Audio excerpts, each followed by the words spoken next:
Assalamualaikum warahmatullahi wabarakatuh. Kenalkan, nama saya Reni Anggreni Kojia, saya kelas EP01. Saya di sini akan mempresentasikan tugas ekonomi internasional yang temakan teori unggulan absolut dan komparatif dengan dosen pengampu Ibu Perawati SEMECDF. Perdagangan internasional memungkinkan negara mencapai kesejahteraan lebih tinggi melalui spesialisasi dan pertukaran. Teori unggulan absolut dari Adam Smith dan komparatif dari David Ricardo menjadi dasar analisis ekonomi internasional. Relasi Indonesia-Jepang menjadi contoh nyata penerapan kedua teori tersebut. Teori unggulan absolut menurut Adam Smith, suatu negara memiliki keunggulan absolut bila dapat memproduksi barang dengan input lebih sedikit dibanding negara lain. Fokus pada produktivitas fisik dan efisiensi teknis. Negara mengekspor barang yang dapat diproduksi paling efisien secara absolut. Sedangkan teori unggulan komparatif menurut David Ricardo, suatu negara memiliki keunggulan komparatif bila biaya peluang produksi suatu barang lebih rendah dibanding negara lain.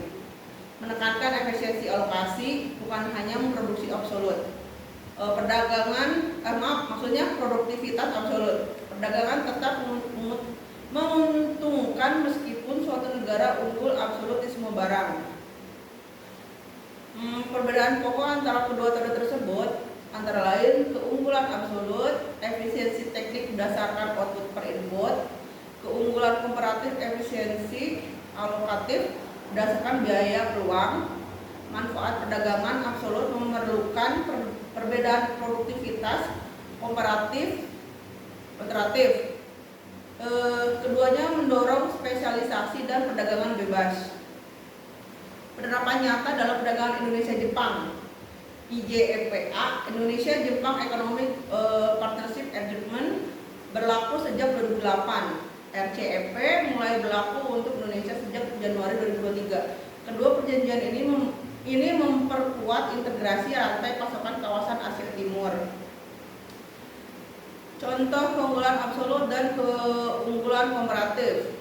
Konsep dasar untuk keunggulan absolut, suatu negara memiliki keunggulan absolut apabila dapat memproduksi barang dengan jumlah lebih banyak menggunakan input yang sama atau menggunakan input lebih sedikit untuk menghasilkan output yang sama dibanding negara lain.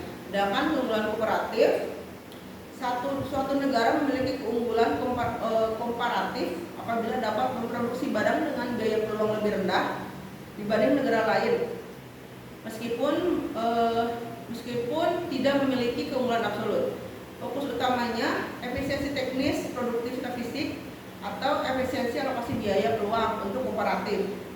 Untuk kondisi perdagangan, keunggulan absolut terjadi jika masing-masing negara memiliki produk berbeda yang bisa diproduksi secara absolut lebih efisien. Keunggulan komparatif, perdagangan tetap menjadi meskipun satu negara unggul absolut di semua produk selama biaya peluang berbeda antara negara. Contoh produksinya, keunggulan absolut, Indonesia dapat memproduksi 10 ton kopi atau 5 unit mobil, sedangkan Jepang dapat memproduksi 6 ton kopi atau 12 unit mobil. Keunggulan komparatifnya, biaya peluang Indonesia untuk 1 ton kopi sama dengan 0,5 mobil. Sama dengan jadi Indonesia unggul komparatif dalam kopi. Biaya peluang Jepang untuk 1 unit mobil sama dengan 2 ton kopi. Jadi unggul komparatif dalam mobil. Dampak terhadap perdagangan, keunggulan absolut perdagangan didorong oleh perbedaan produktivitas fisik antar negara. Sedangkan keunggulan komparatif, perdagangan didorong oleh perbedaan biaya peluang relatif antara negara sehingga total output dunia meningkat. Untuk penerapan dalam perdagangan Indonesia-Jepang, Indonesia unggul absolut pada sektor berbasis sumber daya alam, batu bara, LNG, nikel olahan, sedangkan Jepang unggul absolut pada sektor manufaktur seperti otomotif, mesin, dan baja olahan.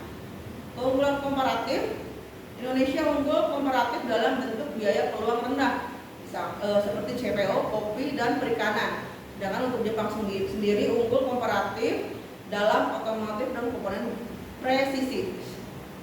Data impor, maksudnya data ekspor impor Indonesia Jepang di 2024. Nilai ekspor Indonesia ke Jepang sebesar 20,7 miliar US dollar. Sedangkan nilai ekspor Jepang ke Indonesia kurang lebih 13,0 miliar per tahunnya. Ekspor Indonesia, maksudnya ekspor utama Indonesia mencakup batubara, CPO, nikel olahan. Sedangkan ekspor utama Jepang yaitu mobil, suku cadang, mesin, komponen elektronik. Untuk analisis kritisnya, mobilitas modal dan teknologi pengubah pola biaya peluang antar negara, geopolitik antara transisi energi mempengaruhi arah perdagangan global, kebijakan industri atau hilirisasi ESG menantang asumsi teori klasik. Teori tetap relevan, namun perlu konteks kebijakan dan teknologi modern. Untuk implikasi kebijakannya, Indonesia perlu memperkuat hilirisasi dan efisiensi logistik, sedangkan Jepang perlu menjamin pasokan energi dan bahan baku di Indonesia. Kedua negara dapat memperluas investasi bersama dalam industri ramah lingkungan. Dan untuk kesimpulan terakhir, keunggulan absolut menjelaskan perdagangan berbasis produktivitas fisik.